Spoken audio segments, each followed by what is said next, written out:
이 늙은이, 이제 돈도 없는데 폐지나 줍고 사세요. 요양비는 알아서 하세요. 어차피 저희한테 물려주실 재산 다 주신 거잖아요. 전 재산을 물려주겠다는 유언장을 건넨 지 몇 달도 지나지 않았는데 아들과 며느리는 저를 쓰레기처럼 요양원에 버렸습니다. 며느리들은 깔깔거리며 저를 요양원에 밀어넣었고 평생 순댓국을 팔아 뒷바라지했던 의사, 변호사 아들들은 차 안에서 선글라스도 벗지 않은 채 저를 외면했습니다. 내 이럴 줄 알았다. 하지만 내 새끼들이 이토록 잔인한 괴물일 줄은 몰랐구나. 뒤도 안 보고 떠나는 아들과 며느리의 매정한 뒷모습을 보며 저는 하염없이 눈물을 흘리며 오열했습니다. 하지만 아들과 며느리는 제가 모든 재산을 다 내어주었다고 믿고 있었지만 저에게는 저 짐승들의 목줄을 끊어버릴 진짜 유언장이 있었습니다. 저 쓰레기 같은 자식들이 스스로 파놓은 무덤에서 어떻게 파멸해 가는지 제 두 눈으로 똑똑히 지켜볼 참입니다. 사연 시작 전 구독을 눌러주시면 여러분 가정과 자녀에게 큰 복이 들어옵니다. 어머니, 이제 돈도 한 푼 없는데 빨리 되지세요. 이른 아침 요양원에 저는 자식과 며느리에게 비참하게 버려졌습니다. 어머니, 여기가 딱이에요. 병원 근처는 노인네 냄새나서 도저히 못 살겠더라니까요. 얼른 저쪽 정문으로 가세요. 큰 며느리 방선주는 마치 길고양이를 쫓아내듯 짜증 섞인 손짓으로 저를 요양원 쪽으로 내몰았습니다. 그 순간 뒷차에서 트렁크가 거칠게 열리는 소리가 쾅 하고 울렸습니다. 둘째 며느리 우가이가 하이힐 굽소리를 내며 다가오더니 녹슬고 낡은 리어카 하나를 끄집어냈습니다. 우가이는 제 발치에 그 무거운 쇳덩이를 쿵 하고 바닥에 내동댕이 쳤죠. 바퀴가 시멘트 바닥에 긁히며 끼익 하는 소름 끼치는 소리를 냈습니다. 아휴, 무거워라. 이 늙은이, 이제 돈도 없는데 폐지나 주우면 딱 맞지. 안 그래요, 형님? 우가이는 손에 묻은 먼지를 탁탁 털어내며 방선주를 향해 킬킬거렸습니다. 그 조롱 섞인 웃음소리가 텅 빈 요양원 정문 앞에 차가운 공기를 완전히 얼려버리는 것 같았어요. 저만치 떨어진 곳에서는 둘째 아들 하도민이 담배를 삐딱하게 문 채 누군가와 통화를 하고 있었습니다. 둘째 아들은 제가 리어카 옆에 위태롭게 서 있는 꼴을 보면서도 고개조차 돌리지 않았죠. 가슴이 찢어지거나 피눈물이 나지는 않았습니다. 그저 세상에서 가장 성공했다고 믿었던 내 자식들의 진짜 얼굴이 저토록 추악하다는 사실에 숨이 막혔을 뿐이에요. 저는 마디가 굵게 붉어진 손가락을 뻗어 리어카의 차가운 쇠 손잡이를 꽉 움켜쥐었습니다.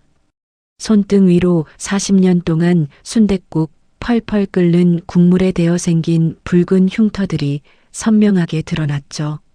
저는 자식들에게 살려달라 애원하지도 치맛자락을 붙들고 매달리지도 않았습니다.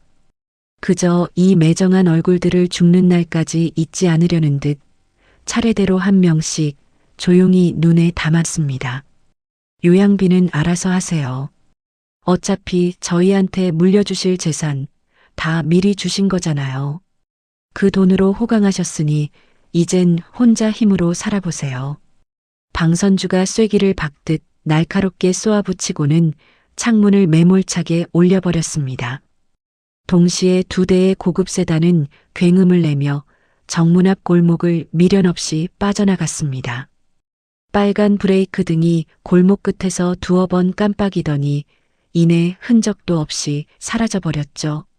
매캐한 배기가스와 흙먼지가 가라앉은 정문 앞에는 굽은 노인 하나와 녹슨 리어카 한 대만이 덩그러니 남았습니다. 칼바람이 불어와 바싹 마른 낙엽 몇 장을 리어카 안으로 굴려 넣었습니다. 저는 빈 수레를 짚고 서서 한동안 말없이 바닥만 내려다보았습니다. 주름진 뺨을 타고 뜨거운 눈물 한 줄기가 주르륵 흘러내리더라고요. 하지만 이건 갑작스러운 배신에 놀라 흘리는 억울한 눈물이 아니었습니다. 이럴 줄 알았다. 내 배 아파 낳은 새끼들이지만 참으로 무서운 짐승들이었어. 하지만 이렇게까지 바닥일 줄은, 이렇게까지 잔인할 줄은 몰랐구나. 저는 소리 없이 입술을 달싹이며 제 가슴을 쳐냈습니다. 어느 정도 예상했던 결과였지만 막상 제 발치에 던져진 리어카를 보니 마음이 끝없이 서늘해지는 건 어쩔 수 없었죠. 떨리는 손으로 몸빼 바지 주머니 깊숙한 곳을 더듬었습니다. 손끝에 여러 번 접힌 낡은 종이 한 장이 빳빳하게 만져졌습니다. 조심스레 꺼낸 그 종이를 거친 엄지손가락으로 가만히 매만졌어요. 방금 두 아들 부부를 탐욕의 괴물로 만들고 기어이 저를 이 차가운 길바닥으로 내몬 진짜 미끼였으니까요. 자식들은 이 종이가 제 모든 것을 넘겨준 유언장이라고 철석같이 믿고 있겠지만 이 문서의 진짜 정체를 아는 사람은 아직 아무도 없습니다. 등 뒤 요양원 건물 2층 창문 쪽에서 누군가 저를 가만히 내려다보고 있다는 기척이 느껴졌습니다. 누가 지켜보고 있는지 알 것 같았지만 저는 일부러 고개를 돌리지 않았어요. 지금은 겉으로 어떤 내색도 해서는 안 되는 가장 중요한 순간이니까요. 저는 다시 종이를 깊숙이 찔러 넣고 리어카 손잡이를 지팡이 삼아 무거운 몸을 천천히 일으켰습니다. 바퀴에서 끼익거리는 쇳소리가 날 때마다 뼈마디가 시려왔습니다. 정문 옆에 놓인 그늘진 나무 벤치로 걸음을 옮겨 차가운 나무 널빤지 위에 지친 몸을 뉘었죠. 세상 사람들이 모두 부러워하는 의사와 변호사 아들을 둔 늙은 어미가 세상에서 가장 초라한 몰골로 요양원 앞에 버려진 아침이었습니다. 뱃속부터 길러낸 자식들이 어떻게 이토록 잔인한 괴물이 되었는지 제 스스로 곱씹어 보아도 참으로 기가 막힐 노릇이었죠. 저는 두 손을 맞잡아 입김을 불어넣으며 벤치에 몸을 웅크렸어요.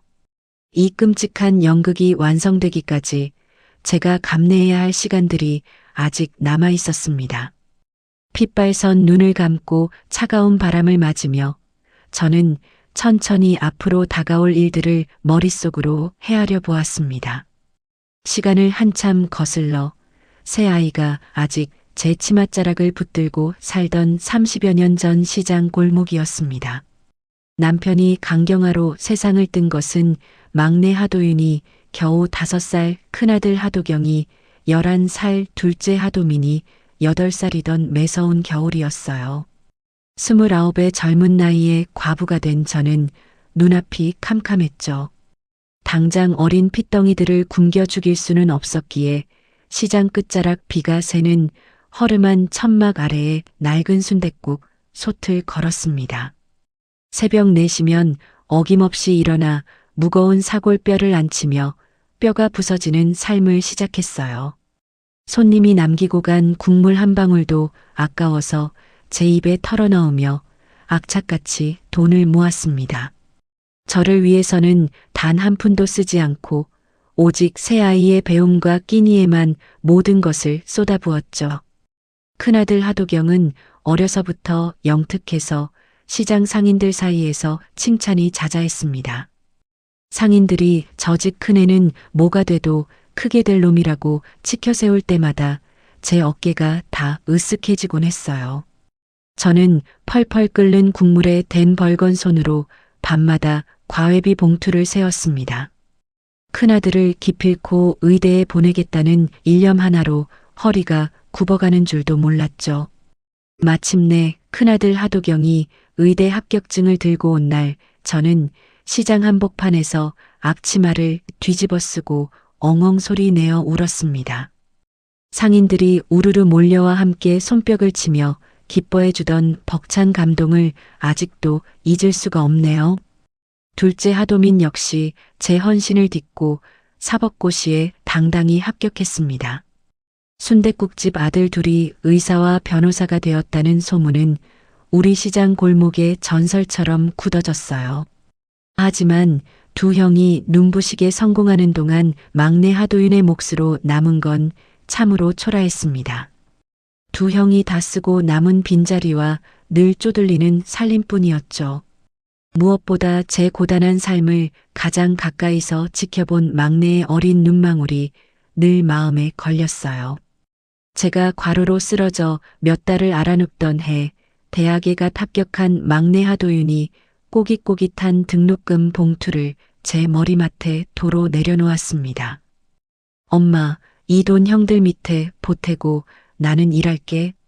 나는 대학 공부보다 우리 엄마가 더 중요해.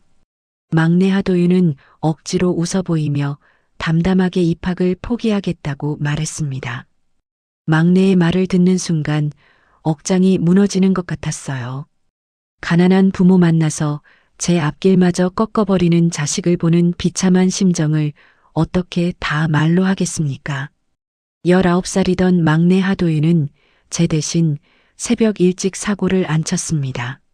무거운 순대통을 낑낑대며 나르느라 한창 피어나야 할 청년의 등이 먼저 굽어가는 것을 지켜봐야만 했죠.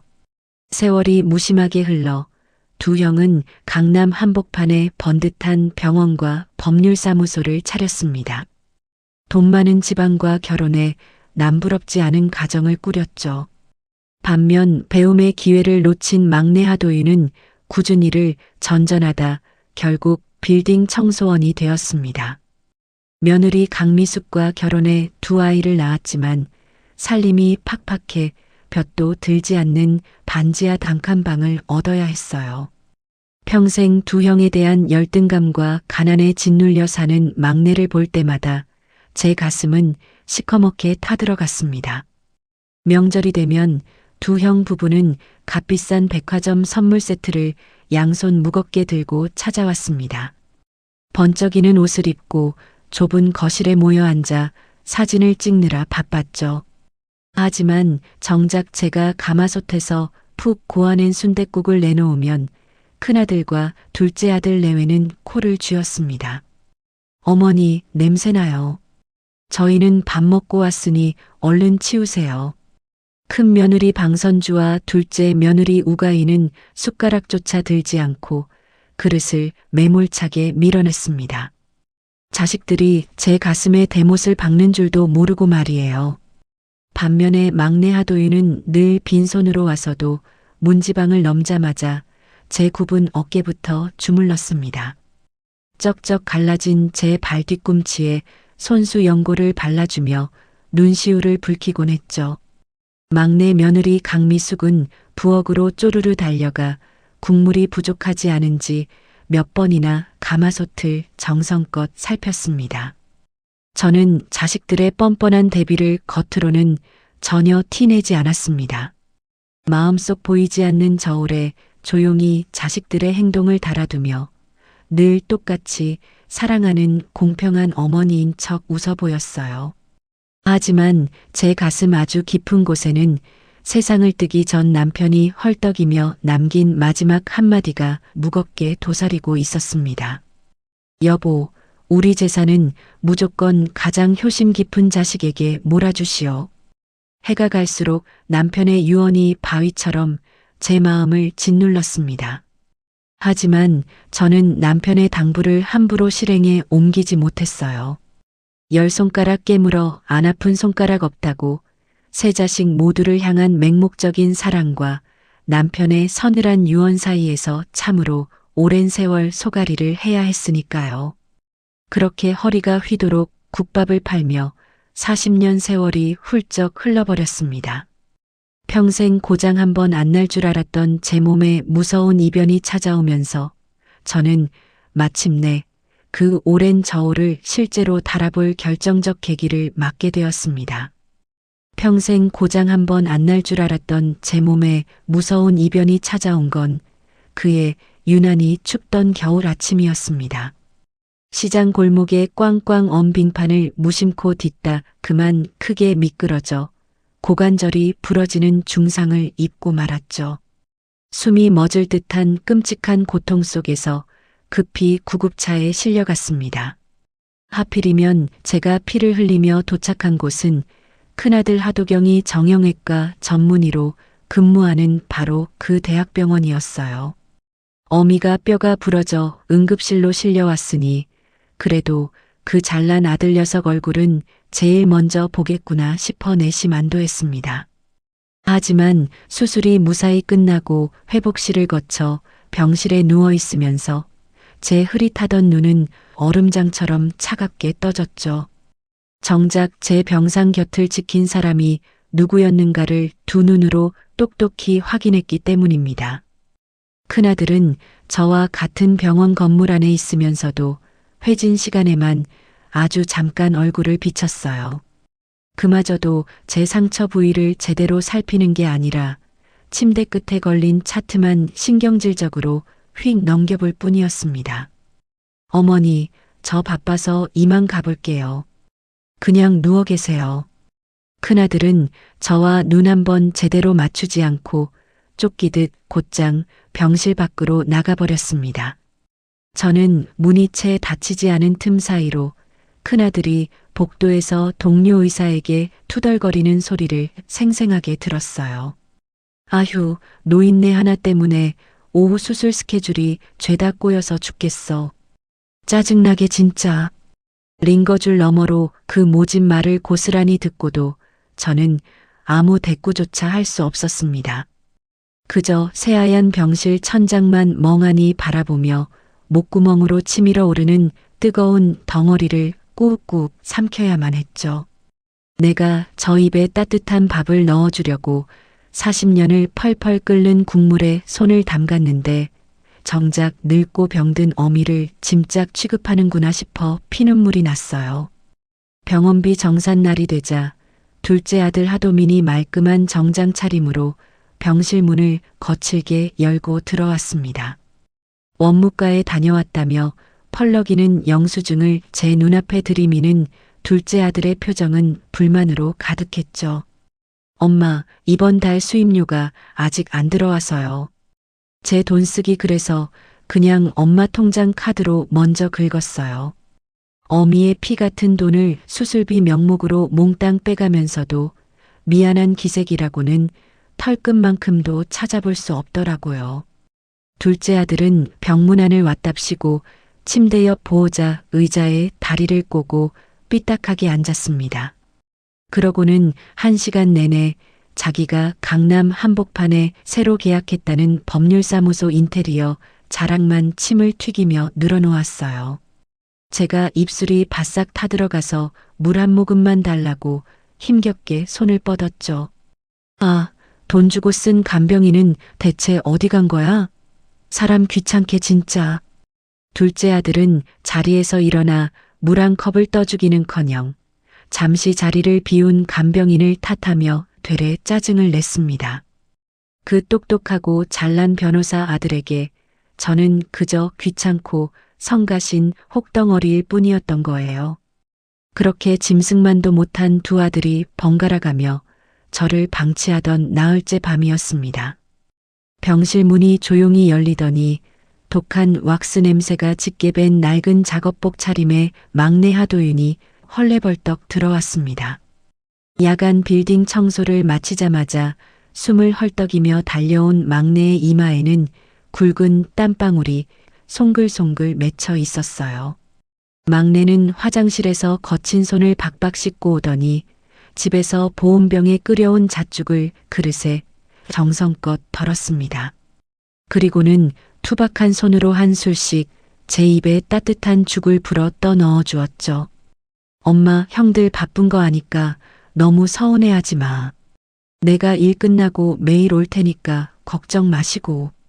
막내는 자기를 거들떠보지도 않고 무시하는 형들이 아니라 오히려 속상해할 저를 달래며 형들을 감쌌습니다. 그 우직하고 바보같이 착한 심성이 제 찢어진 가슴을 더 미어지게 만들었어요. 막내는 뜬 눈으로 밤을 꼬박 새우며 제 퉁퉁 부은 다리를 주무르고 땀에 젖은 몸을 돌려 눕혀주었습니다. 그러다 새벽녘이 되어서야 좁고 딱딱한 보호자 의자에 몸을 둥글게 웅크린 채 코를 골며 골아떨어지더라고요. 저는 옅은 어둠 속에서 새우잠을 자는 막내의 마디 굵은 손과 일찍 굽어버린 등을 가만히 바라보았습니다. 40년 전 제 머리맡에 꼬깃꼬깃한 대학 등록금 봉투를 도로 내려놓으며 입학을 포기하던 19살 청년의 앳된 얼굴이 그 위에 겹쳐 보였죠. 형들 뒷바라지하느라 평생을 가난에 짓눌려 산 막내가 제 곁을 진심으로 지키는 유일한 피부치라는 사실에 목이 콱 메었어요. 바로 그 고요한 새벽, 저는 오랫동안 미뤄온 죽은 남편의 유언을 마침내 실행에 옮기기로 뼈저리게 결심했습니다. 다만 눈에 빤히 보이는 지금의 이 얄팍한 상황조차 함부로 믿을 수 없을 만큼 저 바깥 세상이 너무나 무겁고 끔찍해졌다는 것을 깨달았어요. 달콤한 말과 번지르르한 겉모습이 아니라 저것들의 진짜 시커먼 속을 바닥까지 파헤쳐 봐야겠다. 내가 흙으로 돌아가기 전에 기필코 내 두 눈으로 똑똑히 확인하마. 저는 앙상해진 주먹을 이불 속에서 꽉 쥐며 마음을 독하게 고쳐 먹었습니다. 그 순간 제 눈빛은 병상에 누워 앓는 순하고 가여운 늙은이의 것이 아니었어요. 피비린내 나는 시장 바닥에서 40년 동안 억척스럽게 살아남으며 벼려낸 서슬 퍼런 상인의 도끼 어린 눈으로 변해 있었습니다. 며칠 뒤 드디어 퇴원 수속을 밟는 날이 밝았습니다. 큰아들 부부와 둘째 아들 부부는 병원 로비에 잠깐 나타나 형식적인 인사치레만 남겼어요. 그러고는 다들 바쁘다는 핑계를 대며 각자의 번쩍이는 고급 승용차를 몰고 미련 없이 병원을 떠나버렸습니다. 결국 쩔뚝이는 저를 부축해 집으로 모신 건 매연을 뿜는 낡고 덜컹거리는 중고차를 끌고 온 막내뿐이었죠. 막내는 볕도 안 드는 자기 반지하 집으로 저를 당장 모시겠다며 팔을 끌었지만 저는 단호하게 사양했습니다. 됐다.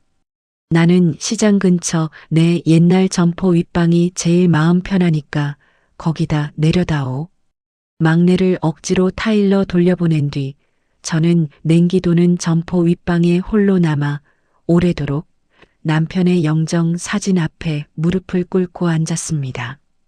빛바랜 사진 속 남편을 향해 저는 가슴속 깊이 꾹꾹 눌러 담았던 맺힌 말을 나직이 고했어요. 여보, 이제야 당신 말대로 그 큰 돈을 물려주려 하오. 하지만 당신 방식대로 그냥은 안 되겠소. 내가 내 방식대로 철저하게 함정을 파서 바닥을 확인하고 진짜 자격 있는 놈에게만 온전히 나눠주겠소. 영정 사진의 먼지를 매만지던 손을 거두고 다음 날 아침 일찍 눈을 떴습니다.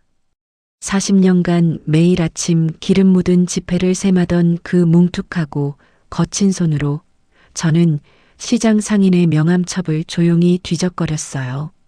낡은 종이 사이를 한참 넘기다 한 사람의 이름 앞에서 멈칫했습니다.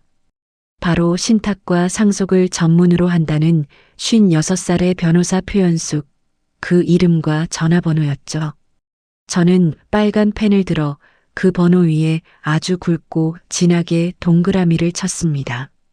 탐욕에 눈먼 자식들의 추악한 가면을 벗겨버리리 제 남은 인생을 통째로 건 잔인한 시험을 이제 막 시작할 참이었습니다.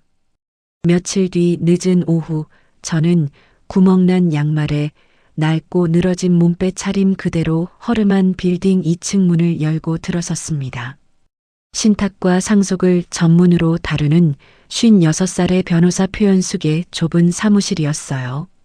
첫눈에 보기에도 행색이 초라한 시장 노인이 들어서자 표현숙 변호사는 돋보기 안경을 고쳤으며 처음엔 대수롭지 않게 저를 맞이했습니다.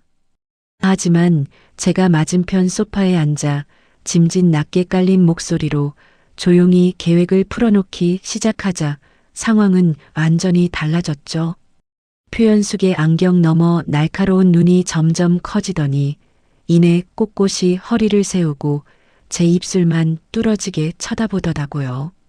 그러니까 제 전 재산을 삼남매에게 똑같이 나눈다는 가짜 유언장을 일부러 만들어서 흘리겠다는 겁니다. 그 큰돈이 당장 자기 손에 떨어질 거라고 믿게 한 다음 그놈들이 어떻게 돌변하는지 이 두 눈으로 똑똑히 지켜볼 작정이에요. 제가 덤덤하게 내뱉은 말에 표현숙은 잠시 말을 잃은 듯 마른 침을 꿀꺽 삼켰습니다. 종이 한 장이면 사람의 썩어 빠진 시커먼 속이 바닥까지 다 드러날 거요. 진짜 유언장은 따로 꽁꽁 숨겨둘 테니 변호사 양반이 내 계획을 좀 은밀하게 도와주시오.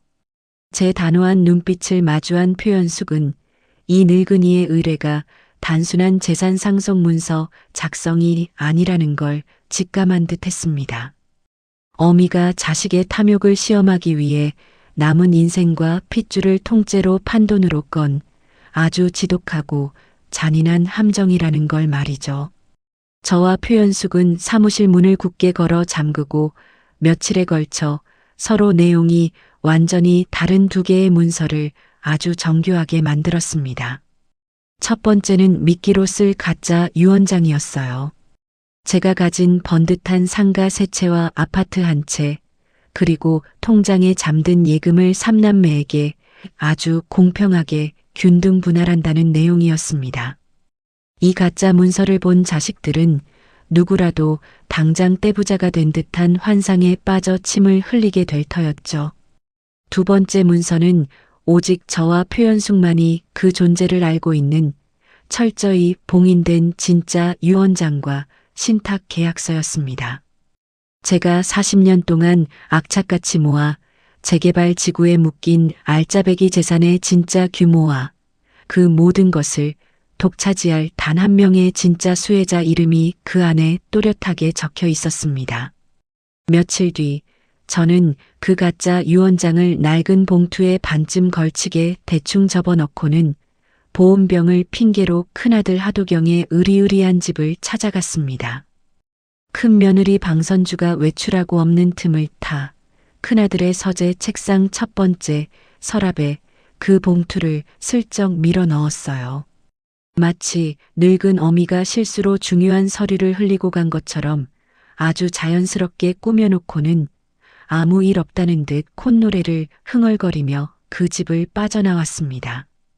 가짜 유언장에 덫을 놓은 지 채 일주일도 지나지 않아 그 미끼를 덥석 물었다는 신호가 요란하게 울리기 시작했습니다. 제가 예상했던 것보다 훨씬 더 빠르고 짐승처럼 노골적인 방식이었죠. 평소엔 명절 당일에나 억지로 콧배기를 비치고 전화 한 통 없던 큰 며느리 방선주가 먼저 전화를 걸어왔습니다. 어머님, 식사는 하셨어요? 요즘 날씨가 차운데 관절은 좀 어떠신가 해서요. 수화기 너머로 들려오는 방선주의 한없이 살갑고 콧소리 섞인 목소리에 저는 그만 소름이 돋아 헛구역질이 날 뻔했어요. 둘째 아들 하도미는 한술 더 떴습니다.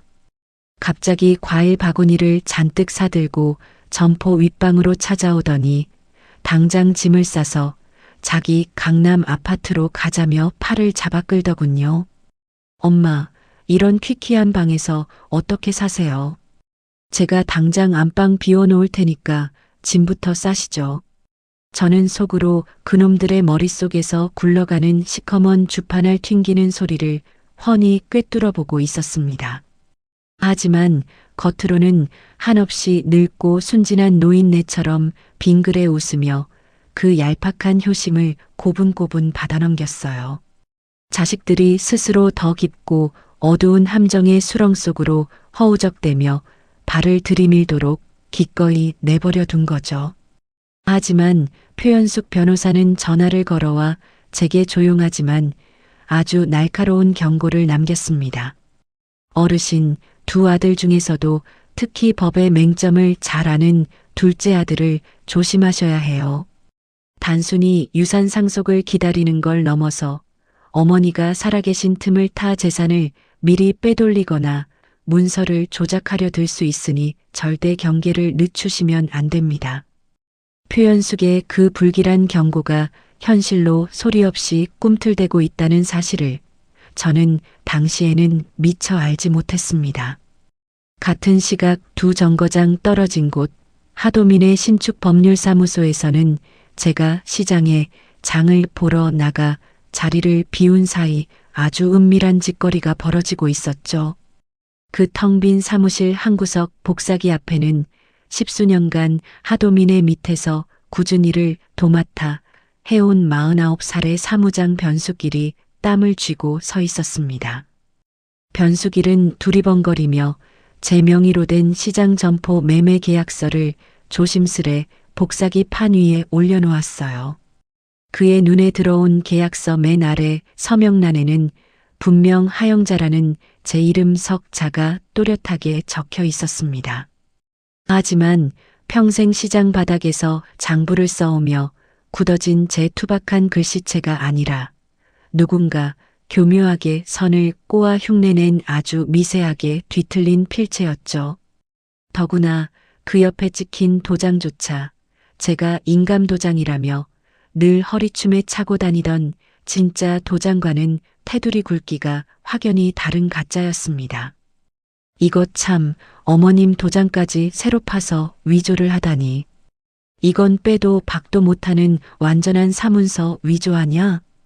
변수길은 복사기에서 나온 종이를 들고 부르르 떨며 찜찜한 표정을 감추지 못했습니다. 하도민에게 오래 부려먹히며 온갖 더러운 꼴을 다 봤지만 친어머니의 재산을 빼돌리려 도장까지 위조하는 상사의 짐승 같은 짓거리에 그는 위험을 직감했던 거죠. 하지만 오랜 세월 하도민의 그늘에 매여 밥줄을 쥐고 있는 처지라 변수길은 차마 입을 떼지 못하고 그 위조 서류 사본을 자기 책상 맨밑 서랍 깊숙이 쑤셔 넣었습니다. 그가 공포에 질려 삼켜버린 그 찰나의 침묵과 불안이 훗날 굳건해 보이던 둘째 아들의 성벽을 완전히 박살낼 첫 번째 균열로 조용히 자리 잡았다는 것을 그는 아직 몰랐습니다. 한편 무거운 장바구니를 들고 시장에서 돌아온 저는 아무것도 모르는 척 두 아들 부부의 부쩍 잦아진 가식적인 전화와 호들갑스러운 방문을 태연하게 받아주었습니다. 방바닥에 누워 천장을 노려보며 저는 표현숙에게 문자 메시지를 하나 보냈어요. 이제 곧 저 애들이 쓴 진짜 추악한 가면이 벗겨지고 본색을 드러낼 겁니다. 변호사 양반은 그저 눈에 띄지 않는 곳에서 저것들이 짐승으로 변해가는 과정을 하나도 빠짐없이 철저하게 기록만 해주시오. 2개의 엇갈린 유언장과 한 통의 시한폭탄 같은 위조 서류가 각기 다른 서랍과 주머니 속에서 숨죽여 잠든 채 제 세 자식의 진짜 피투성이 얼굴이 세상에 발가벗겨질 그 지독한 시간이 서서히 목을 조여오고 있었습니다. 가짜 유언장이 사실처럼 굳어진 지 채 한 계절도 지나지 않아 자식들의 살갑던 태도는 정반대로 뒤집혔습니다. 재산이 이미 확정된 것이나 다름없다고 철석같이 믿자 이제는 서로 늙은 어미를 떠맡지 않겠다며 낯뜨거운 실랑이를 벌이더라고요. 결국 큰아들 하도경은 저를 자기 병원 근처에 볕도 안 드는 비좁은 원룸에 짐짝처럼 밀어 넣었습니다. 생활비라고는 숨만 쉴 정도로 쥐꼬리만큼 던져주고는 아예 발길을 뚝 끊어버렸어요.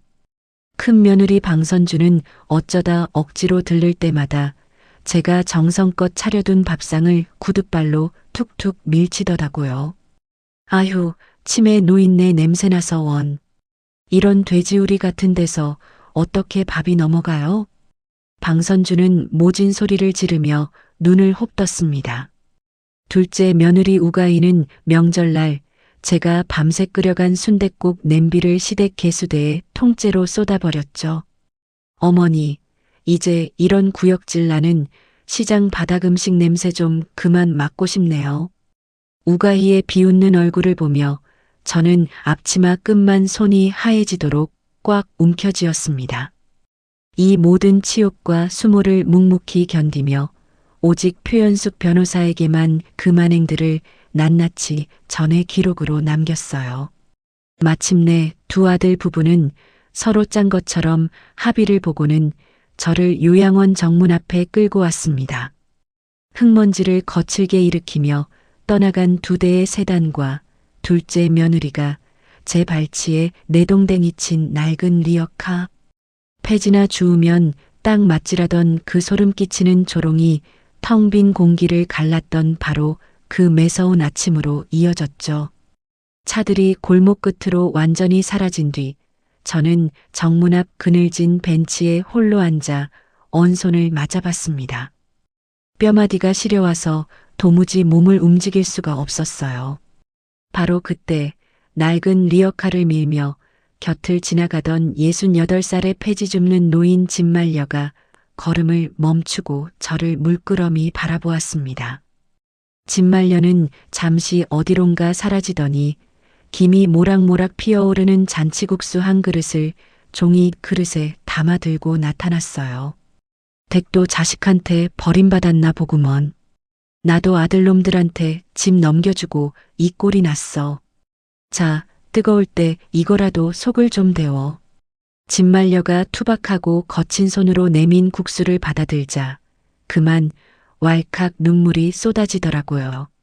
40년 동안 시장 바닥에서 남에게 따뜻한 국밥을 퍼주기만 했지 정작 낯선 이에게 온기 가득한 국수를 대접받은 건 난생 처음이었어요.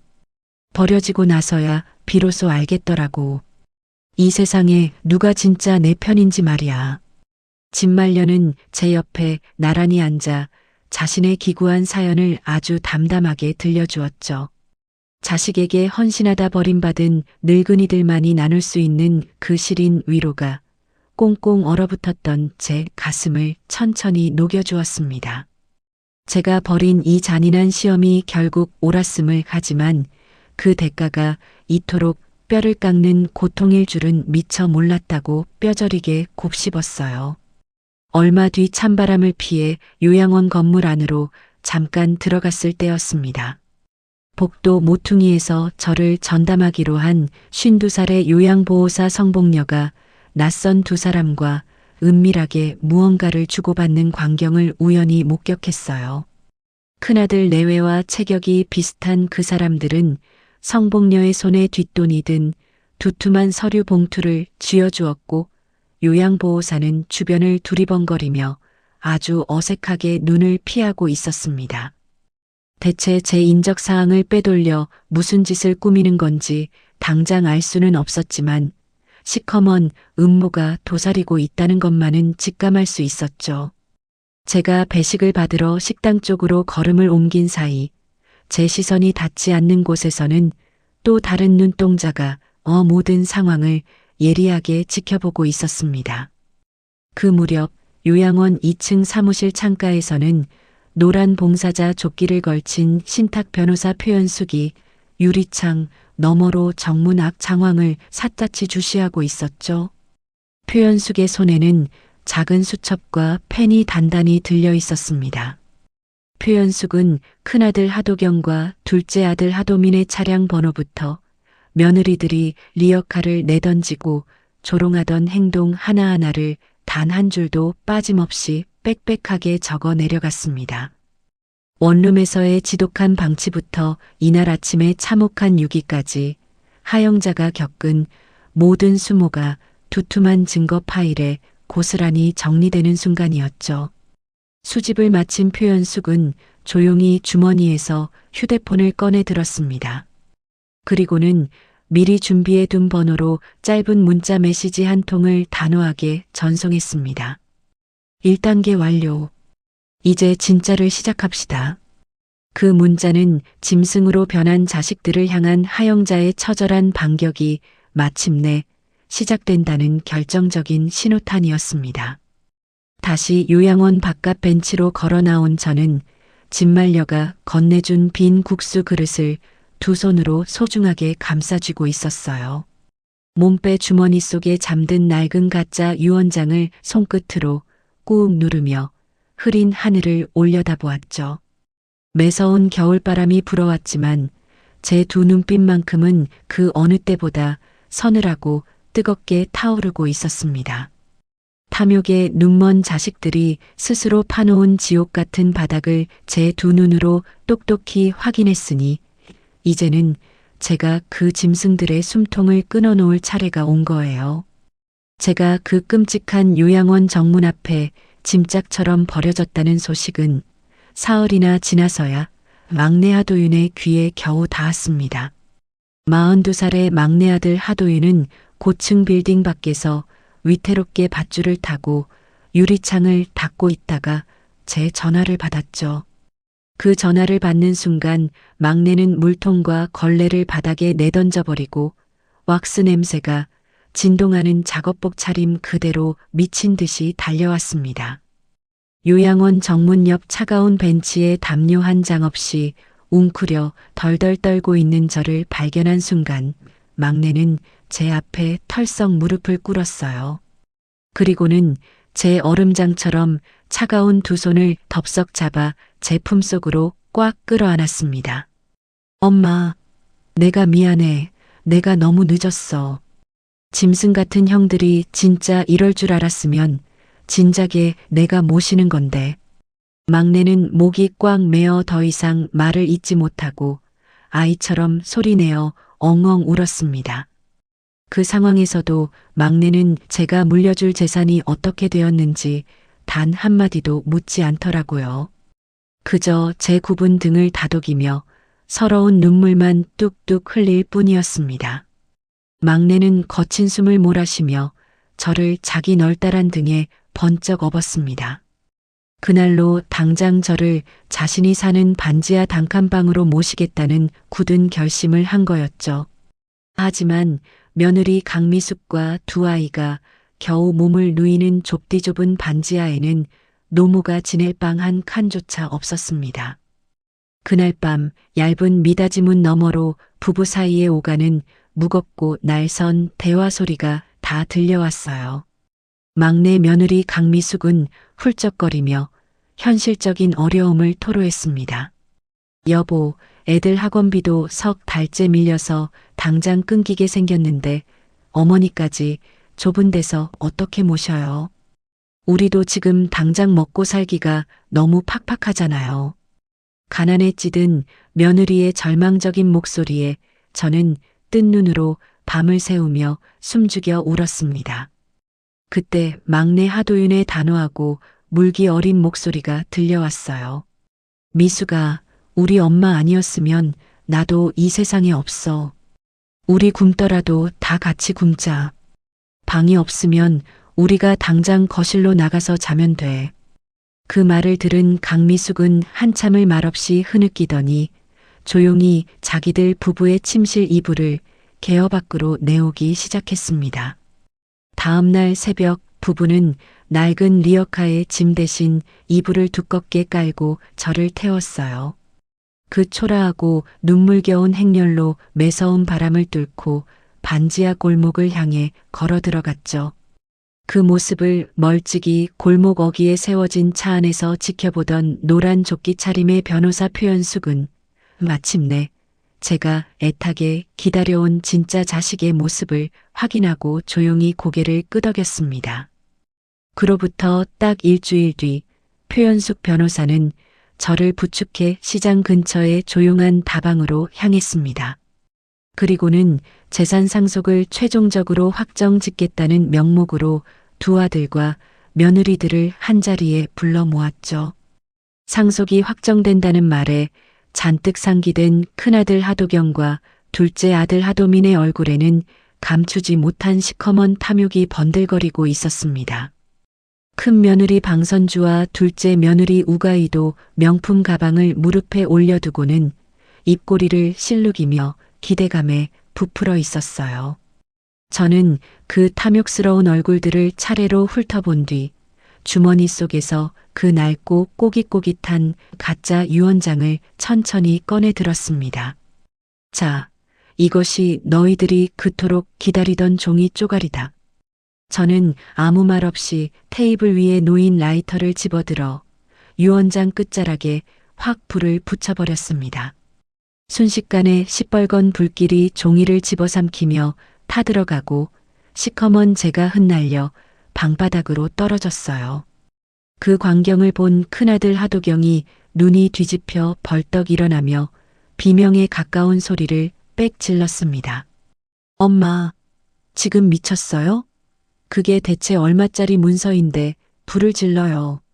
저는 손끝에 타다 남은 재를 툭툭 털어내며 아주 차갑고 매섭게 웃어 보였습니다. 이종이, 내가 너희들의 그 시커먼 속을 파헤쳐 보려고 단 하루 만에 대충 써내려간 아주 새빨간 가짜다. 순간 방 안의 공기가 얼음장처럼 쩍 얼어붙었습니다. 재산이 처음부터 존재하지 않는 달콤한 미끼였다는 끔찍한 진실 앞에 자식들의 얼굴에서 순식간에 핏기가 싹 가셨죠. 삼남매 균등 상속의 유언장이라 철석같이 믿었으나 사실은 자식을 시험하려 하루 만에 쓴 가짜였다는 첫 번째 반전이 터져 나온 겁니다. 다리가 풀려 주저앉은 자식들 앞으로 표현숙 변호사가 성큼 다가섰습니다. 그녀는 손에 들고 있던 두툼한 서류철을 탁 소리가 나게 테이블 위에 거칠게 내려놓았습니다. 진짜 유언장은 제가 따로 아주 안전하게 보관하고 있습니다. 그리고 여기 이 파일들은 바로 두 분 아드님과 며느님들이 어머님께 저지른 폐륜적인 일들의 상세한 기록입니다. 표현숙의 차가운 목소리에 자식들은 숨소리조차 내지 못했습니다. 그녀가 펼친 서류철 안에는 큰아들이 원룸에 저를 방치한 정황과 요양원 앞에 버린 유기 시각, 그리고 차량 번호까지 낱낱이 사진과 함께 적혀 있었어요. 특히 둘째 아들 하도민이 은밀히 위조했던 시장 점포 매매 계약서 사본이 툭 튀어나오는 순간이었습니다. 그 서류를 본 하도민은 얼굴이 잿빛으로 질려 입술을 파르르 떨었어요. 하지만 법을 만지는 변호사 특유의 강교한 눈빛은 금세 냉정을 되찾으며 속으로 또 다른 치명적인 반격을 계산하고 있었죠. 모든 게 제 뜻대로 끝났다고 여겨진 바로 그 자리였습니다. 하지만 저는 아직 진짜 유언장의 구체적인 내용을 입 밖에 내지 않았어요. 자식들이 쓴 추악한 가면은 완전히 벗겨졌지만 궁지에 몰린 독사 같은 두 아들의 더 악랄하고 잔인한 반격이 이제 막 그 돈니를 드러내려 하고 있었습니다. 위조 서류가 낱낱이 발각되어 망신을 당하고 쫓겨난 지 며칠 지나지 않아 독사 같은 두 아들은 은밀히 머리를 맞댔습니다. 진짜 유언장의 존재가 확실해지고 그 막대한 재산이 오롯이 막내 하도윤에게 돌아간다는 사실이 새어나갔기 때문이죠. 큰아들 하도경과 둘째 아들 하도민은 그 끓어오르는 탐욕을 포기하지 못하고 이제 화살의 방향을 제가 아닌 막내 동생에게로 징그럽게 틀었습니다. 어느 날 늦은 밤 둘째 아들 하도민이 예고도 없이 막내의 좁은 반지하 방으로 불쑥 찾아왔습니다. 그는 곰팡내 나는 벽을 힐끗 보며 인상을 찌푸리더니 법을 주무르는 변호사 특유의 매끄럽고 강교한 혀로 막내를 교묘하게 찌르기 시작했어요. 도윤아, 너 결국 늙은 엄마 이용해 먹은 거잖아. 안 그래? 평생 구질구질하게 청소부 짓이나 하던 놈이 갑자기 그 수십억대 재산을 어떻게 감당하려고? 너도 결국엔 그 돈 냄새 맡고 억지로 효도하는 척 연기한 거 아니냐고. 둘째 아들의 비열한 목소리가 좁은 방 안을 도끼처럼 채웠습니다. 그는 뱀처럼 웃으며 막내의 귓가에 끔찍한 이간질을 속삭였어요. 남들이 다 널 그렇게 손가락질할걸? 막내놈이 침에 걸린 엄마 살살 꼬드겨서 형들 목까지 싹 다 가로챘다고 말이야. 그 순간 막내 하도윤의 얼굴이 하얗게 질리며 동공이 마구 흔들렸습니다. 평생 잘난 두 형 밑에서 열등감과 가난에 짓눌려 숨죽여 살아온 막내에게 돈 보고 효도했다는 그 말은 가슴을 후벼 파는 비수였죠. 자신의 유일한 진심마저 더럽혀졌다는 모멸감에 막내의 얄팍한 자존심은 와르르 무너져 내리고 말았습니다. 엄마, 나 그 돈 절대 안 받을래. 사람들이 다 나를 저 형들처럼 똑같은 쓰레기로 볼 거잖아. 나까지 형들처럼 돈에 미친 괴물이 될까봐 무서워서 그래.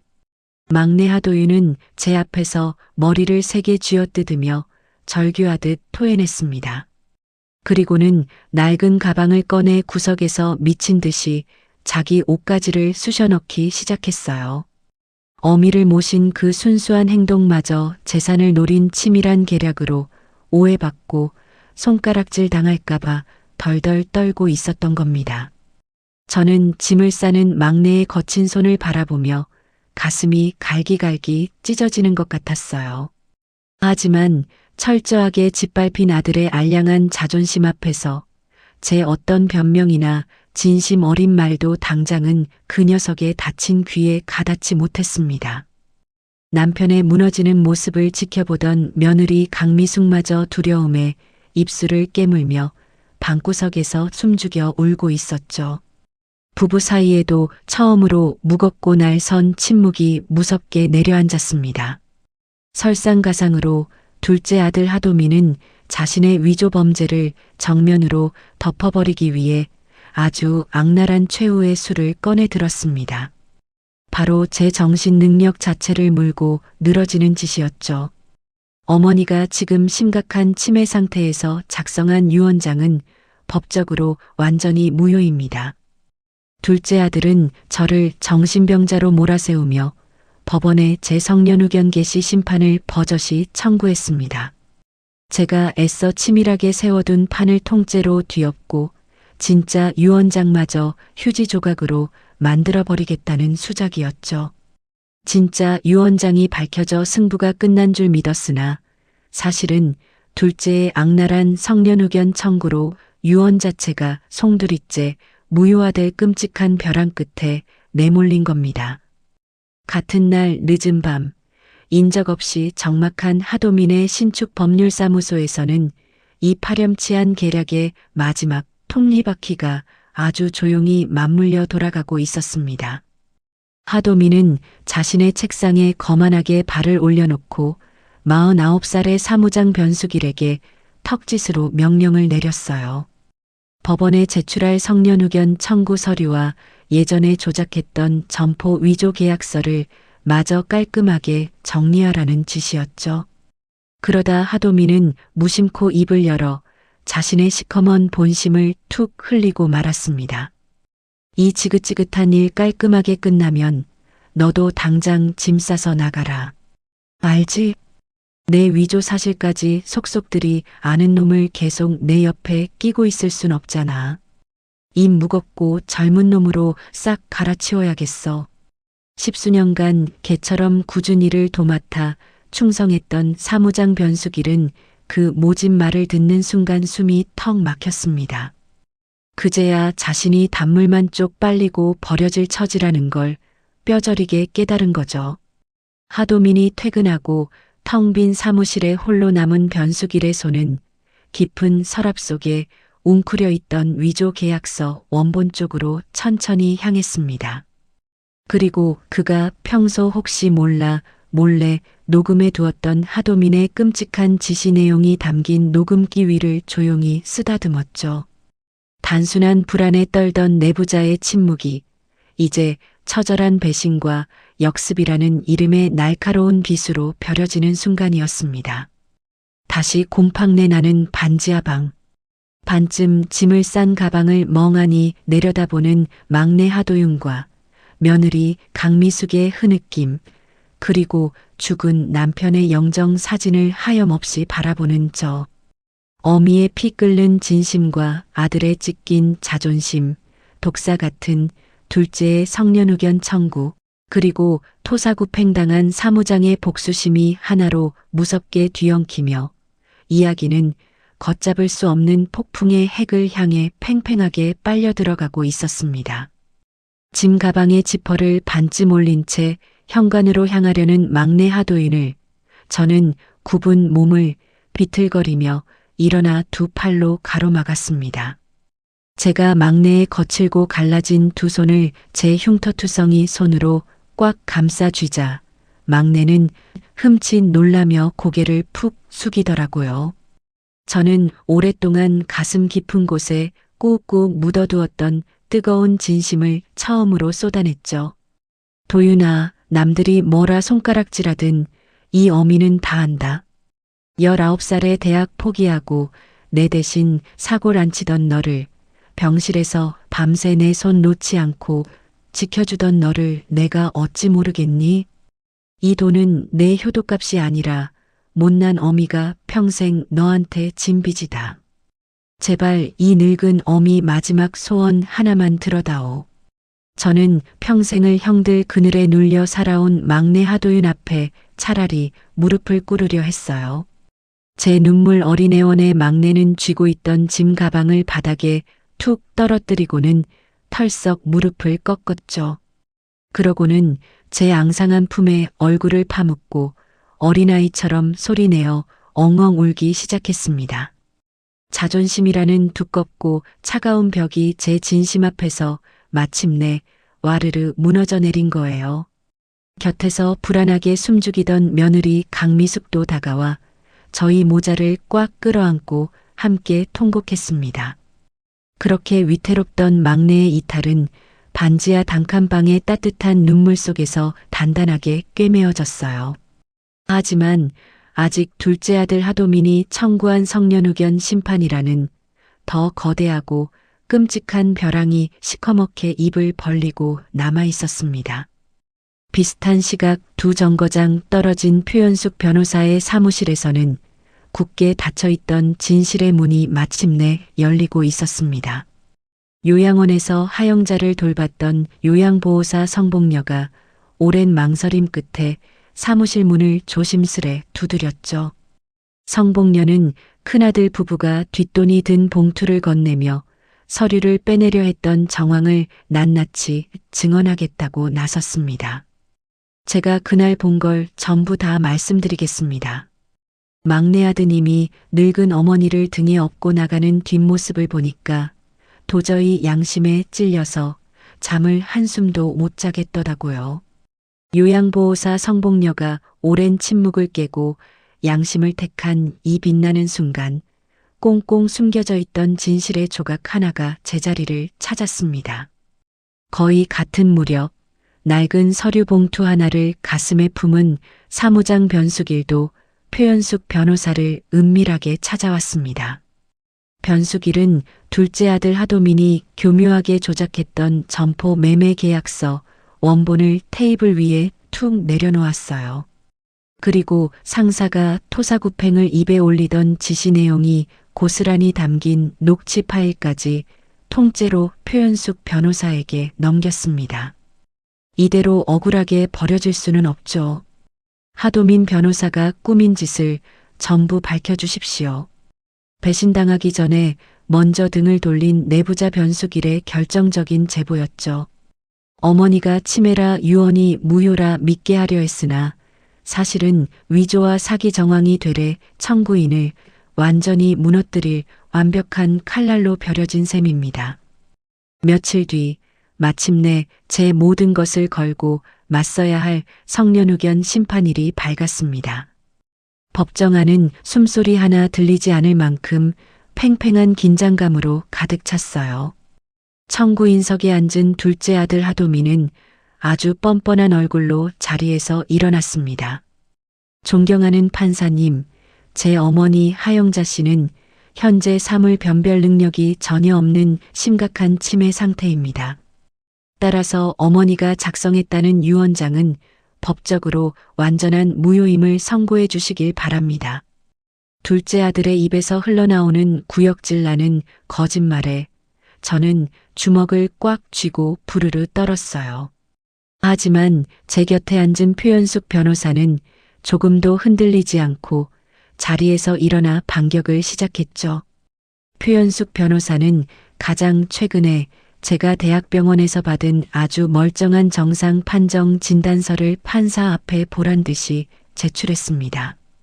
이어서 요양보호사 성복녀의 양심적인 증언 기록과 사무장 변수길이 넘긴 위조 계약서, 원본, 그리고 끔찍한 지시가 담긴 녹취 파일까지 차례차례 법정에 쏟아냈죠. 판사가 미간을 찌푸리며 증거 서류를 한 장씩 넘길 때마다 둘째 아들 하도민의 얼굴은 종이장처럼 새하얗게 질려갔어요. 방청석 맨 앞줄에 팔짱을 끼고 거만하게 앉아있던 큰아들 하도경 역시 사색이 되어 고개를 푹 뿔구리더라고요. 판사가 마침내 저를 향해 발언권의 기회를 주었죠. 저는 증인석 마이크를 두 손으로 꽉 쥐고 아주 또렷하고 서늘한 목소리로 입을 열었습니다. 판사님, 저는 40년 동안 험한 시장 바닥에서 펄펄 끓는 순댓국을 팔았습니다. 지금도 국밥 한 그릇 센 만큼은 여기 있는 누구보다 빠르고 정확하게 할 수 있어요. 저 금수만도 못한 애들이 저를 낡은 리어카에 실어 요양원 길바닥에 내다 버릴 때 제 정신은 아주 무섭도록 멀쩡했습니다. 제 단호한 진술이 쩌렁쩌렁하게 법정을 울리자 두 아들은 사시나무 떨듯 몸을 떨었습니다. 판사는 잠시 턱을 괴고 서류를 번갈아 보더니 곧바로 단호하게 판결을 내렸어요. 둘째 아들 하도민의 성년후견 청구를 단칼에 기각하고 진짜 유언장의 유효를 법적으로 온전히 인정해 주었습니다. 도리어 판사는 법정에 제출된 위조 서류와 파렴치한 사기 정황 일체를 수사기관에 즉각 통보하여 철저히 수사하도록 매섭게 명했죠. 저를 치매 환자로 몰아 병원에 쳐넣으려던 둘째 아들의 마지막 악랄한 수가 완전히 역전되어 박살나는 순간이었습니다. 진짜 유언장이 밝혀져 승부가 끝난 줄 믿었으나 사실은 성년후견 청구로 유언 자체가 무효화될 위기였고 마침내 내부자 제보로 되래 청구인이 끔찍하게 무너져 내린 거예요. 저는 피가 맺히도록 꽉 쥐었던 주먹을 천천히 풀며 넋이 나간 두 아들의 일그러진 얼굴을 아주 차갑게 내려다보았습니다. 심판이 기각되고 위조 정황이 수사기관에 넘어간 지 며칠이 지난 어느 날이었습니다. 막내 아들 내외와 상속 절차를 무사히 마무리하며 반지하 방에 가만히 앉아 있었지만 제 마음은 조금도 통쾌하지 않았어요. 오히려 40년 동안 피땀 흘려 키운 자식들이 스스로 파멸의 길로 걸어 들어갔다는 사실에 가슴 한구석이 텅 빈 것처럼 시리더라고요. 차라리 내가 눈을 질끈 감고 모든 걸 덮어주었어야 했나 하는 덧없는 후회와 회한이 밀려오기도 했죠. 같은 날 오후 큰아들 하도경이 근무하는 대학병원 로비는 그야말로 발칵 뒤집혀 있었습니다. 병원의 익명 게시판에 효자 의사가 친어머니를 낡은 리어카에 실어 요양원 길바닥에 내다버렸다는 충격적인 폭로 글이 순식간에 도배되었기 때문입니다. 큰아들 하도경이 평소 소셜미디어에 어머니와 함께 찍어 올렸던 가식적인 효도 인증 사진들이 유기 정황과 나란히 캡처되어 온갖 조롱거리로 퍼져나갔습니다. 회진을 돌기 위해 복도로 나선 정형외과 의사 하도경은 동료 의사들과 간호사들 그리고 입원 환자들의 싸늘하고 경멸 어린 시선을 견디지 못해 고개를 푹 숙였습니다. 결국 병원 측은 사태의 심각성을 인지하고 하도경을 즉각 감사위원회에 회부했습니다. 평생을 바쳐 겹겹이 쌓아 올린 효자 의사라는 훌륭한 평판은 하루아침에 가장 치명적이고 더러운 불명예로 뒤바뀌어 버렸습니다. 아내 방선주 역시 상황은 전혀 다르지 않았습니다. 방선주가 늘 콧대를 높이 세우며 자랑스럽게 여기던 강남 사모님 모임의 시어머니 유기 사실이 쫙 퍼졌습니다. 방선주는 사람들의 매서운 손가락질을 받으며 쫓겨나듯 그 화려한 모임에서 밀려나고 말았죠. 하도경과 방선주 부부의 번듯하고 완벽해 보였던 집안은 안팎으로 처참하게 흔들리며 금이 가기 시작했습니다. 비슷한 시각 병원에서 두 정거장 떨어진 하도민의 신축 법률사무소에서도 또 다른 끔찍한 몰락이 동시에 들이닥치고 있었습니다. 사무장 변수길이 모든 것을 폭로하고 짐을 싸서 떠나버려 텅 빈 사무실에서 변호사 하도민은 팩스로 날아온 서류 한 장을 쥐고 벌벌 떨고 있었습니다. 위조 계약서와 사기 미수 정황이 변호사회에 정식으로 접수되어 중징계 절차가 시작되었다는 무서운 통보서였죠. 오랜 기간 수임료를 내며 거래해온 주요 고객들은 친어머니의 도장까지 위조하는 파렴치한 변호사에게 더 이상 소송을 맡길 수 없다며 앞다투어 계약 해지를 요구했습니다. 어머니 하영자의 시장 점포를 몰래 팔아넘겨 마련하려던 신축 사무실 확장 계약금마저 위약금으로 통째로 허공에 날아가 버렸습니다. 둘째 아들 하도민은 아무도 없는 텅 빈 책상을 두 주먹으로 쾅쾅 내리치며 핏대를 세우고 절규했습니다. 하지만 이미 산산조각이 나버린 법조인으로서의 인생을 되돌릴 방법은 이 세상 어디에도 없었습니다. 얼마 뒤 큰 며느리 방선주와 둘째 며느리 우가이는 길거리 한복판에서 우연히 마주쳐 서로에게 이 파국의 책임을 떠넘기며 낯뜨거운 삿대질을 벌였습니다. 방선주가 먼저 눈을 홉뜨고 삿대질을 하며 악을 썼습니다. 동서가 먼저 늙은이 요양원에 갖다 버리자고 부추겼잖아. 동서 때문에 의사 남편 둔 우리 집까지 깡그리 다 망하게 생겼어. 우가이도 전혀 지지 않고 얼굴에 핏대를 세우며 독하게 맞받아쳤죠. 무슨 말도 안 되는 소리야. 리어카 땅바닥에 집어 던지면서 폐지나 주우라고 제일 먼저 막말한 건 형님이었잖아. 명절마다 백화점 최고급 선물 세트를 나란히 들고 오며 끈끈한 동서지간을 과시하던 두 여자는 이제 서로의 머리채를 잡기 직전의 철천지원수가 되어 완전히 갈라섰습니다. 결국 큰아들 하도경 부부와 둘째 아들 하도민 부부는 서로에게 온갖 책임을 돌리며 각자 이혼 절차에 들어갔습니다. 탐욕과 위선이라는 모래알 위에서 아슬아슬하게 쌓아 올린 두 가정은 단 한 번의 거센 바람에 제 무게를 이기지 못하고 철저하게 무너져 내렸습니다. 모든 재산과 명예를 다 잃고 길거리에 나앉게 된 그의 겨울 저녁, 제 반지하 단칸방 문을 누군가 짐승처럼 미친 듯이 두드렸습니다. 무거운 문을 열어보니 세상에서 가장 잘났다고 빳빳하게 목에 힘을 주던 두 아들이 헝클어진 머리에 퀭한 눈을 하고 비참하게 서 있더라고요. 두 아들은 더러운 시멘트 바닥에 제 발치로 털썩 무릎을 꿇고 엎드렸습니다. 그리고는 엉엉 소리내어 울며 바닥에 쾅쾅 머리를 찍기 시작했어요. 엄마, 저희가 진짜 눈이 멀어서 죽을 죄를 지었어요. 제발 한 번만, 딱 한 번만 용서해 주세요. 저희 이제 진짜 오갈 데가 없어요. 하지만 저는 흔들림 없는 아주 서늘한 눈빛으로 바닥에 엎드린 두 아들을 가만히 내려다보았어요. 핏덩이들을 밀어내는 제 가슴도 갈기갈기 찢어지는 것 같았지만 여기서 마음을 약하게 먹고 품어주면 이 지옥 같은 비극이 또다시 반복될 거라는 걸 너무나 잘 알고 있었어요. 저는 쩍쩍 갈라진 메마른 입술을 열어 아주 단호하고 차갑게 마지막 못을 박았죠. 너희가 그날 아침 요양원 문 앞에 내던진 건 녹슬고 낡은 리어카 한 대가 아니었다. 너희들 스스로의 소중한 인생을 그 차가운 시멘트 바닥에 내동댕이 친 거야. 저는 엎드린 두 아들을 더 이상 모진 말로 윽박지르며 내치지도 않았고 그렇다고 다시 제 좁은 품으로 따뜻하게 거두어주지도 않았어요. 그저 두 아들 스스로 더러운 탐욕에 눈이 멀어 산산이 쳐부순 자신들의 삶을 있는 그대로 뼈저리게 마주하도록 차갑게 내버려 두었죠.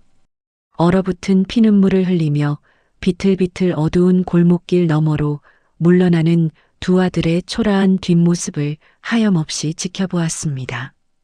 내 배 아파 낳은 새끼들이 처참하게 무너지는 꼴을 두 눈으로 지켜보는 어미의 심정이 어떤지 짐작이 가시나요? 40년 동안 제 뼈와 살을 깎아 먹이며 키운 짐승들을 향한 늙은 어미의 마지막 서늘하고도 잔인한 사랑이 그 좁고 차가운 골목 위로 무겁게 내려앉고 있었어요. 그 뒷모습이 어둠 속으로 완전히 사라지고 나서야 비로소 제 고단했던 삶의 지독한 계산서가 남김없이 청구된 느낌이 들었죠. 지독하게 추웠던 매서운 겨울이 완전히 물러가고 따뜻한 꽃바람이 불어오는 이듬해 봄이었습니다. 우리 동네 시장 골목 끝자락에 영잔의 순댓국이라는 반듯한 새 나무 간판이 은은한 나무 향기를 풍기며 내걸렸죠. 표현숙 변호사에게 꽁꽁 맡겨두었던 진짜 유언장 속 제 재산은 세상 사람들의 얄팍한 짐작을 훌쩍 뛰어넘는 엄청난 규모였어요.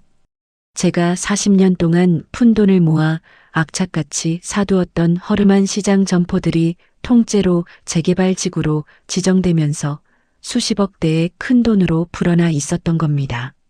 하지만 저는 그 막대한 돈을 오로지 제 몸 하나 편하자고 허투루 쓰지 않았습니다. 아래층은 너른 국밥 식당이고 위층은 살림집인 아담하고 볕이 잘 드는 2층 집 한 채만을 마련해 막내 부부와 함께 가슴 벅찬 새 출발을 했어요. 식당 개업 첫날 새벽 마당에 걸린 커다란 가마솥에서 뽀얀 사골 국물 김이 천장까지 자욱하게 피어올랐습니다. 막내 아들 하도윤은 제가 평생 해왔던 방식 그대로 무거운 솥단지 앞에 서서 굵은 소금으로 국물의 간을 정성껏 보았습니다. 엄마, 푹 고아낸 국물 맛이 아주 기가 막혀.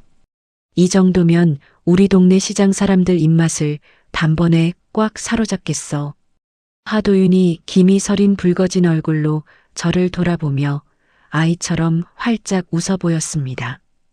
아들 옆에서는 막내 며느리 강미숙이 두 아이와 옹기종기 모여 앉아 굵은 무에 빨간 고춧가루를 팍팍 버무리며 깍두기를 맛깔나게 담그고 있었죠. 여보, 깍두기 간이 아주 딱 맞네요. 어머님, 이리 오셔서 무 맛 좀 한번 보세요. 우리 식구 다 같이 곰팡내 안 나는 햇빛 드는 거실에서 아침을 맞으니까 진짜 꿈만 같아요. 강미숙은 좁고 캄캄했던 반지하 방을 벗어난 것이 참으로 감사한 듯 눈가를 붉히며 환하게 웃었습니다. 손끝에 깊게 밴 알싸한 마늘 냄새와 솥에서 훅훅 올라오는 뜨거운 사골김이 좁은 식당 안을 빈틈없는 온기로 가득 채워주더라고요. 29살 젊은 과부가 벌벌 떨며 처음 시장 바닥에 걸었던 그 낡은 순댓국 솥의 정겨운 냄새가 우리 골목에 다시 기적처럼 되살아난 거예요. 저는 되찾은 재산의 상당액을 미련 없이 덜어내어 순댓국 나눔재단이라는 작은 봉사단체를 세웠습니다.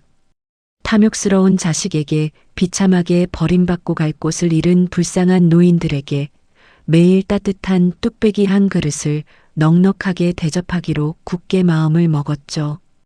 우리 재단의 뜻깊은 첫 손님이자 새로운 첫 식구는 바로 다름 아닌 폐지 줍는 노인 진말녀였습니다. 얼어붙은 요양원 정문 앞에서 덜덜 떨며 버려졌던 제게 김이 모락모락 나는 따뜻한 잔치국수 한 그릇을 선뜻 건네주었던 바로 그 고마운 은인이었어요. 진말녀는 이제 차가운 시멘트 길바닥에서 무거운 폐지 리어카를 끄는 대신 새하얀 앞치마를 단정하게 두르고 식당 주방에 당당하게 섰습니다. 영자씨, 바깥 홀에 배고픈 손님들 아주 꽉 찼어. 내가 이 큰 뚝배기 넘치도록 팍팍 퍼다 줄 테니까 머릿고기 좀 듬뿍 더 썰어봐. 진말녀는 솥단지 곁에서 커다란 쇠국자를 든 채 다른 노인들에게 국밥을 듬뿍 퍼주는 아주 든든한 배식 봉사자가 되었습니다. 자식에게 집을 뺏기고 동병상련의 피눈물을 흘렸던 두 늙은이가 이렇게 나란히 주방에 서서 껄껄 웃게 될 줄 뉘라서 짐작이나 했겠어요? 살얼음판 같았던 성년후견 심판정에서 끝까지 양심을 지켜 결정적인 증언을 해주었던 요양보호사 성복녀 역시 주말이면 어김없이 식당 문을 열고 찾아왔습니다. 어르신, 저 오늘도 봉사하러 왔습니다. 바깥 홀서빙이랑 설거지는 제가 싹 다 알아서 할 테니까 주방에서 다리 좀 쉬세요. 성복녀는 팔을 걷어붙이고 부지런히 식탁을 닦으며 저희 재단의 배식일을 제 일처럼 거들어 주었죠. 뿐만 아니라 끔찍한 토사구팽의 위험을 뚫고 위조 서류를 제게 넘겨 판을 통째로 뒤집어 주었던 전 사무장 변숙일도 잊지 않고 식당을 방문했습니다. 어머님, 시장 바닥순댓국 2그릇만 아주 든든하게 말아주십시오.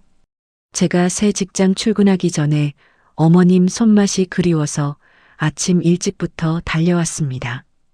변숙일은 사람 좋은 너스레를 떨며 식당 구석자리에 앉아 뚝배기 바닥까지 싹싹 긁어먹고는 조용히 따뜻한 인연을 이어갔습니다. 조롱받으며 던져졌던 요양원 정문 앞, 세상에서 가장 비참하게 버려졌던 그 끔찍한 벤치 자리에서 우연히 시작된 낯선 인연들이었죠.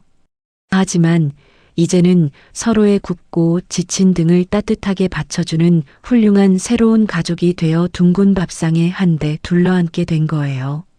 식당 문을 활짝 열어둔 늦은 아침, 점포가 다시 문을 열었다는 반가운 소식에 옛 시장 상인들이 하나둘 우르르 몰려들기 시작했습니다. 40년 동안 제 순댓국을 먹어주었던 오랜 단골들이 왁자지껄 떠들며 식당 안을 꽉 채우니 죽어있던 낡은 골목에 사람 사는 온기가 다시 확 돌더라고요.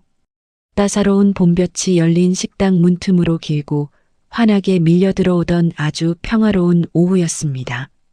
저는 간 말문이 트인 예쁜 손녀를 제 무릎에 따뜻하게 앉히고 가마솥에서 갓 퍼 올린 뽀얀 사골 국물을 숟가락으로 살살 불어 조심스레 입에 떠넣어 먹였어요. 뜨끈하고 진한 국물이 식도를 타고 꿀꺽 넘어가자 40년 고된 노동으로 돌덩이처럼 굳어있던 제 등이 사르르 녹아내리며 참으로 평안해졌죠. 저는 등받이에 편안하게 기대어 앉아 아주 오랜만에 가슴 깊은 곳에서부터 맺혀있던 시원하고 긴 숨을 토해내듯 길게 내쉬었습니다. 식당 유리창 너머로 하얗게 흩날리는 벚꽃잎들을 가만히 바라보며 저는 손녀의 부드러운 머리칼을 가만히 쓸어내렸어요. 재산이 다 뭐라고, 돈이 다 뭐라고 내 배 아파 낳은 새끼들이 그 몹쓸 짐승짓을 했는지 몰라. 결국 이 늙은이 곁에 끝까지 남는 건 이렇게 따뜻한 밥 한 끼 마주 앉아 같이 먹어주는 맑은 자식 하나뿐이더라. 제가 콧날을 시큰거리며 나직하게 중얼거리자 주방에서 국자를 든 채 땀을 닦던 하도윤이 저를 향해 각오처럼 활짝 웃어 보였습니다. 가마솥 곁에서 그릇을 닦던 강미숙과 깍두기를 집어먹던 두 아이의 맑은 웃음소리가 좁은 식당 안을 빈틈없이 꽉 채워주었죠. 국물에 심하게 데어 흉터투성이인 제 거친 손으로 저는 손녀의 포동포동한 볼을 다시 한번 천천히 쓰다듬었습니다. 제가 온몸으로 감내해야 했던 그 끔찍한 배신과 피눈물 나는 40년 세월이 마침내 이 작은 식당 안에서 온전하게 보답받고 있다는 걸 사무치게 느낄 수 있었어요. 식당 밖 골목길에는 40년 전 그 춥고 서러웠던 천막 시절처럼 다시 뽀얗고 구수한 국밥 김이 모락모락 피어오르고 있었습니다. 그 따뜻한 하얀 김이 탐욕스러운 자식에게 버림받고 시멘트 바닥에서 얼어 죽을 뻔했던 늙은이의 끔찍한 겨울을 완전히 거두어 가고 있었죠. 세상에서 가장 초라한 몰골로 리어카와 함께 버려져 조롱받았던 늙은 어미는 이제 세상에서 가장 따뜻한 밥 한 그릇을 이웃에게 넉넉하게 나누어주는 사람이 되었습니다. 저는 봄볕이 구분 등 위로 가득 쏟아지는 저만의 온전한 자리에서 펄펄 끓는 솥단지와 함께 앞으로 다가올 눈부시게 새로운 계절들을 기쁘게 맞이할 참이에요. 참 길고도 매서운 겨울이었습니다. 펄펄 끓는 솥단지 앞에서 40년을 바쳐 키운 자식들에게 헌신짝처럼 버려졌을 때는 제 인생 전체가 부정당하는 것 같아 매일 밤 피눈물을 흘렸지요. 하지만 그 모진 시간 덕분에 제 곁에 남은 진짜 보석이 무엇인지 두 눈으로 똑똑히 확인할 수 있었습니다. 돈이라는 참 무서운 미끼 앞에서 어떤 이는 탐욕의 괴물이 되어 스스로 파멸의 길을 걸었고 어떤 이는 묵묵히 제 곁을 지키며 따뜻한 진짜 가족이 되어 주었습니다. 지금 제 곁에는 낡고 차가운 리어카 대신 매일 아침 구수한 국밥김을 함께 쐬며 웃어주는 진짜 내 편들이 있습니다. 돌이켜보니 인생에서 가장 큰 축복은 통장에 찍힌 숫자가 아니라 진심으로 마주 앉아 밥 한 끼를 나눌 수 있는 사람이라는 걸 이제야 깨닫습니다. 여러분의 삶에도 돈이나 얄팍한 껍데기보다 따뜻한 온기를 나눌 수 있는 귀한 인연들이 가득하기를 진심으로 바랍니다. 제 길고 험난했던 사연을 들어주셔서 참으로 고맙습니다. 늘 건강하시고 평안하십시오. 이야기를 끝까지 들어주신 분이 계시다면 잘 들었다고 댓글 하나만 남겨주세요. 감사합니다.